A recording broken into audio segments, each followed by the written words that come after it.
নমস্কার, আমার চ্যানেল বিদ্যাবংশে সবাইকে স্বাগত জানাই। আমি নিবেদিতা আবার কয়েকটি কোয়েশ্চেন নিয়ে, রামায়ণের কয়েকটি কোয়েশ্চেন আর উত্তর নিয়ে সবার সামনে উপস্থিত হয়েছি। আশা করি সবার ভালো লাগবে। সবার এসএলএসটি পরীক্ষার জন্য কার্যকরী হবে। তো এবার যে কোয়েশ্চেন যেগুলো আগের ক্লাসে আমি বলেছিলাম সেই রিলেটেডই প্রায় আছে, যেটা আমি একটু ছোট একটা ভিডিও আগের ক্লাসে বানিয়ে দিয়েছি। সেটাই, হিন্দি ভাষায় রচিত রামায়ণের নাম কি? হিন্দি ভাষায় আমি বলছিলাম রামচরিত মানস খুব ফেমাস, তাই না? তুলসী দাসের লেখা রামচরিত মানস। তামিল ভাষার রামায়ণের নাম কি? তামিল ভাষায় কম্ব রামায়ণ বা কিম্ব রামায়ণ অনেক জায়গায় লেখা থাকে, যেহেতু ওদের হিসাবে উচ্চারণ হবে তাই কম্ব রামায়ণ, কম্বেরই লেখা। এবার রামায়ণ শব্দটির অর্থ কি? রামায়ণ শব্দের নির্বাচন কিভাবে হয়েছে? এর গ্রামাটিক্যাল এক্সপ্লেনেশন কি? রামযুক্ত ঘাই নাকি রামযুক্ত স্নায়ন, রামযুক্ত অনট নাকি রামযুক্ত ফ্লেক? তো আমরা জানি এটাও রামযুক্ত স্নায়ন থেকে হয়েছে রামায়ণ।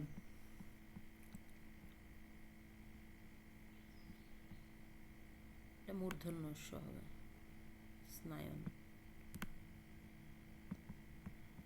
বাল্মীকি শব্দটির নির্বচন কি? এটাও নির্বচনই হবে। বাল্মীকি শব্দের নির্বচন বল্মিকযুক্ত ঘয় নাকি বল্মিকযুক্ত গীপ নাকি বল্মিকযুক্ত ইং না বল্মিকযুক্ত ইং? এখানেও একটা হসন্ত হবে আর ঘয়তেও হবে। উত্তর হবে বল্মিকযুক্ত ইং। কোন প্রাকৃতিক ঘটনা কবিকে রামায়ণ রচনায় প্রবৃত্তি দেয়? আমরা সবাই মোটামুটি জানি এটা, যে রামায়ণ কিভাবে রচনা শুরু হয়েছিল। ব্যাধের বাণে ক্রঞ্চ মৃথুনের মধ্যে একজনের মৃত্যু, যে ক্রঞ্চ তার মৃত্যু হয়ে গেছিল। যদি রামায়ণের প্রথম বা আদিকাণ্ড কেউ পড়েছো দেখবে, সেখানে প্রথমেই হচ্ছে নারদ এসে বাল্মীকিকে বলছেন যে ব্রহ্মার আদেশে আপনাকে কাউকে নিয়ে একটা কিছু লিখতে হবে, ঠিক আছে? কিভাবে, কার নিয়ে লিখবেন? যিনি মর্যাদা পুরুষোত্তম, যার জীবনে কোনো কিছু ভুল নেই, যিনি সবসময় মানে ধর্মের পালন করে গেছেন। তো এবার বাল্মীকি ভাবছেন যে আমি তো কখনো এরকম কিছু লিখিনি, হঠাৎ করে কাকে নিয়ে লিখবো কি? মানে বাল্মীকির মাথায় কিছু আসছে না তখন, যে কি লেখা যায়। এই মতো অবস্থায় বাল্মীকি ওনার শিষ্যকে নিয়ে নদীতে স্নানে যাচ্ছেন। নদীতে স্নান করতে যাওয়ার সময় উনি দেখছেন যে এক ক্রঞ্চ মিথুন যুগল তারা নিজেদের মতো গল্পে ব্যস্ত আছে, আর খুব সুন্দরভাবে ক্রঞ্চ যুগলকে বাল্মীকি লক্ষ্য করলেন। সেই সময় হঠাৎ করে এক ব্যাধ সে ক্রঞ্চ যুগলের মধ্যে ক্রঞ্চকে তীর দিয়ে হত্যা করলো। তা শুনে ক্রঞ্চি করুণ স্বরে কাঁদতে শুরু করলো। তার এই করুণ স্বর শুনে বাল্মীকির মুখ থেকে অটোমেটিক্যালি, মানে এত বেশি রাগ ওনার মনে উৎপন্ন হয়ে গেছে ব্যাধের ওপরে, যে একটা অভিশাপ বের হয়, যেটা মা নিষাদা প্রতিষ্ঠাম আমরা দেখেছি সেই শ্লোকটি।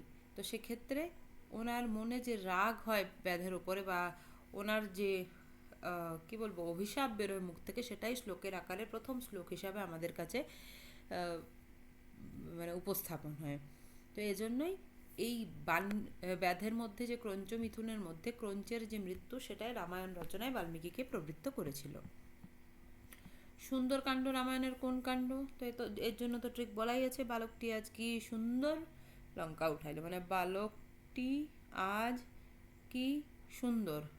তাহলে কোন কাণ্ড হচ্ছে? বালকটি বালকাণ্ড আজ কি সুন্দর, মানে চতুর্থ কাণ্ড, তাই তো? পঞ্চম কাণ্ড হবে। বালকটি আজ অরণ্যে কি সুন্দর লঙ্কা উঠাইল, তো পঞ্চম কাণ্ড। অভিনন্দ রচিত রামায়ণ অবলম্বনে মহাকাব্য। অভিনন্দের লেখা রামায়ণ অবলম্বনে মহাকাব্য। সেক্ষেত্রে অভিনন্দ কি লিখেছিল? অভিনন্দের লেখা রামচরিত। ভ্রাতার আদর্শে কারা অনুপ্রাণিত হয়েছিল? আমরা সবাই জানি, এতে কোনো দ্বিধা নেই, লক্ষণ আর ভরত। লক্ষণের পত্নীর নাম কি ছিল? সীতা, মান্ডবী, উর্মিলা, সুতকৃতি। উর্মিলা। ভরতের নাম সীতা, মান্ডবী, সুতকৃতি নাকি উর্মিলা? তো ভরতের স্ত্রীর নাম ছিল সুতকীর্তি, তাই তো? এছাড়া শত্রুঘ্নের পত্নীর নাম কি? মান্ডবী। এই নামগুলো যদি ভুলে যাও বাই চান্স মনে রাখবে, তবে খুব যে টাফ তা তো নয়, অনেকেরই মনে থাকে, তাই খুব আমি বলছি না ইম্পর্টেন্ট কোয়েশ্চেন। পুঁথির তুলনামূলক বিচারে কোনটি প্রক্ষিপ্ত বিষয়? রাবণবধ, ইন্দ্রজিৎ, সীতার অগ্নি পরীক্ষা নাকি বিভীষণের মৃত্যু? আমি বলেছি যে প্রথম আর যে আমাদের সপ্তম কাণ্ড সেটাকে প্রক্ষিপ্ত ধরা হচ্ছে, তাহলে সেক্ষেত্রে রাবণবধ বা ইন্দ্রজিতের কোনো ঘটনা, ঠিক আছে, বা বিভীষণের মৃত্যু, এসব আর কি আমরা প্রথম কাণ্ডে তো পাবো না, ঠিক আছে। আর এমনি তো আমরা এগুলো লঙ্কা কাণ্ডেই পেয়ে থাকি বা যুদ্ধকাণ্ডে, তাহলে সীতার অগ্নি পরীক্ষা আমরা পাই উত্তরকাণ্ডে, তাহলে এটাই হবে প্রক্ষিপ্ত বিষয়। রাম ও লক্ষ্মণ আচ্ছা কার সঙ্গে বনে যান? এটা আমি আগেও বলেছি, এটা আবার বনে যান, ঠিক আছে, এটা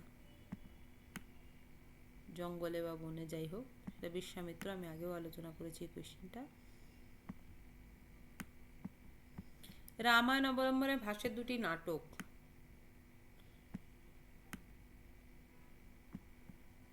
প্রতিমা এবং অভিষেক নাটক হচ্ছে ভাষের লেখা। রঘুবংশম কুমার সম্ভবম কালিদাস, মহাবীর চরিত, উত্তর রামচরিত হচ্ছে তোমাদের ভবভূতি, পঞ্চরাত্র আর কর্ণভারম ভাষের লেখা, কিন্তু প্রবলেম হচ্ছে যেগুলো মহাভারত অবলম্বনে, রামায়ণ হিসাবে নয়।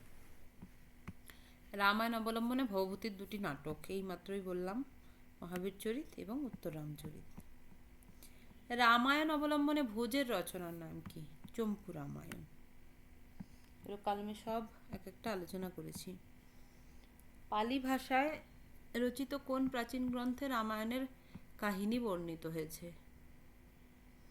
পালি ভাষায় আমরা যদি দেখি তাহলে কোন প্রাচীন গ্রন্থে রামায়ণের আছে, তো পৌমশরীয় বা যেটা আছে সেটা প্রাকৃত ভাষায়। রামচরিত, জাতক কথনা আর উত্তর পুরাণের মধ্যে পালি ভাষায় জাতক কথনা লেখা আছে। জাতক কথনক, জাতক কথনকা এরকম আছে, কি নকাও বলা হয় এটাকে। সূত্রপিটকের কোন গ্রন্থে রামায়ণ সংক্ষিপ্তাকারে বর্ণিত হয়েছে? তো সূত্রপিটকের আমরা যদি দেখি, আগে আমি বললাম ক্ষুদ্র নিকায়। এগুলো আমি আগের ক্লাসে যেহেতু আলোচনা করেছি তাই খুব বেশি আমি বলছি না এই নিয়ে। প্রাকৃত ভাষায় লেখা বিমল সুরীর, বিমল সুরীর লেখা পৌমচরীয়।